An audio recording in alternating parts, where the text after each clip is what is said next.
ইউনিভার্সিটিকে পেয়ে আশা করি ভালো আছেন এবং সুস্থ আছেন। জিনের চরিত্র সম্বন্ধে যদি আমি আপনাদেরকে ধারণা দিই, তাহলে আপনারা বলবেন কি এই বেড়া ফালতু পেঁচাল করে, একথা আপনারা আমাকে বলবেন। জিনের চরিত্র এবং ঠাকুর দেবতার চরিত্র যতটা আপনারা ভালো মনে করেন, আধ্যাত্মিক কিন্তু অতটা ভালো নয়। এই জিনেরা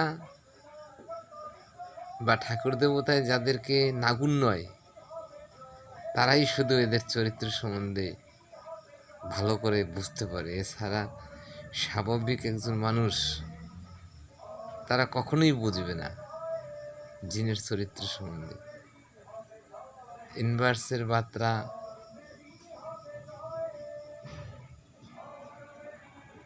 যে সকল চ্যানেলে বলে,